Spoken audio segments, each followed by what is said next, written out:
And it goes a little something like How can love you all summer and after fall I'll keep you all summer and after fall I'll keep love you all summer and after fall.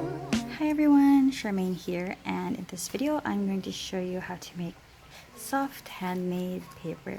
If you've been on the same boat with me, especially when making your first handmade paper, you would probably make thick ones like this one. So as you can see, this one is a bit thick, so it's more of like a cardboard or a cardstock rather than your regular writing paper. I mean, this one's okay when you're using it for a tag or for like a card, and this one right here is a bit thinner, but it's very heavy on texture. As you can see, some people in the comments of my previous handmade paper tutorials say mine turned out like cardstock and stuff. But in this video, I'm going to give you tips on how to achieve soft handmade paper like this one. I'll show you the difference side by side. So there you go.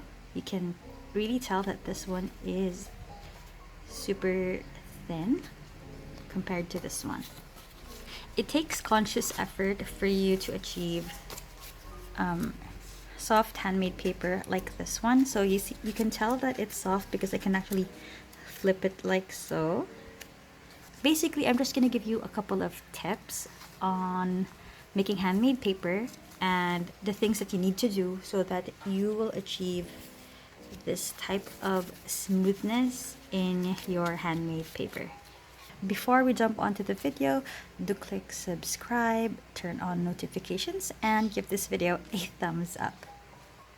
It's important to remember that these are only tips and tricks, so it'll probably be different depending on the type of pulp or the type of paper that you're using or how you've blended your pulp, or there are a lot of factors to it, but hopefully the tips that I'm about to share with you will help you achieve these soft handmade papers that you can see on screen. I won't be discussing the whole process from start to finish, but if that's the kind of video that you're after, I have a playlist where I compiled all my handmade paper tutorial videos, and I'll just put the link down below.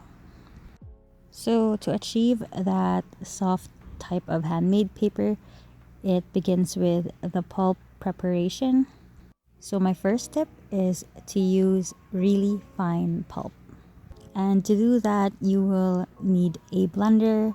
So unfortunately, I don't think you can achieve that soft type of handmade paper with the no blender method. I think it is important to really blend your pulp into maybe almost powder form, because the smaller the pulp grain is, the smoother your texture will be.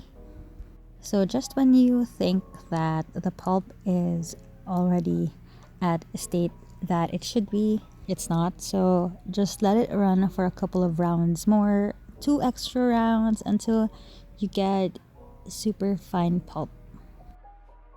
Tip number 2, more water is better. I can't really say what the exact pulp to water ratio is, but you want it to be cloudy but not overcrowded. Tip number 3, so in terms of the depth of the water must be twice the thickness of the mold and decal.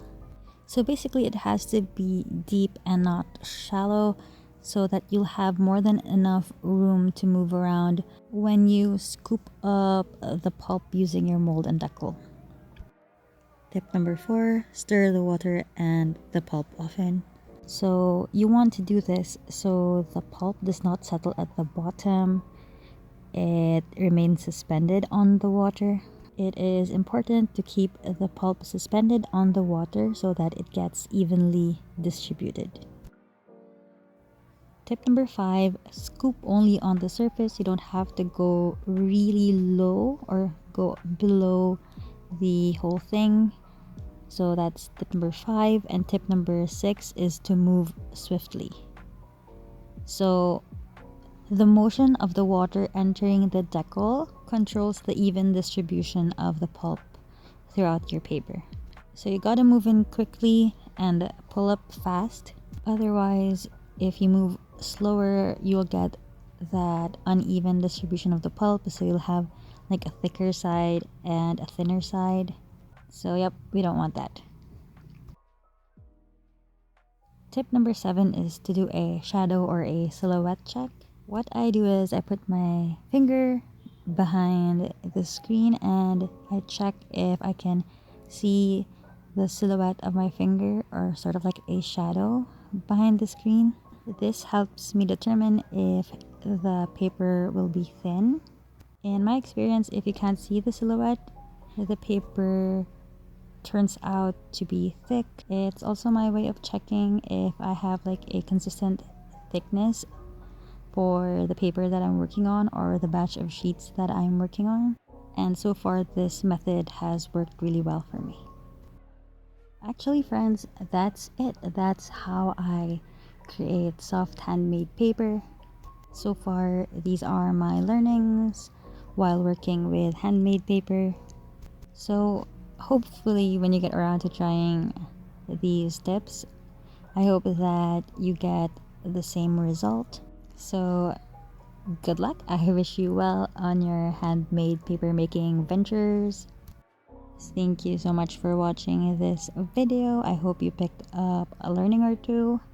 Anyway guys, I'll end this video here and I'll see you in the next one. Take care. Bye.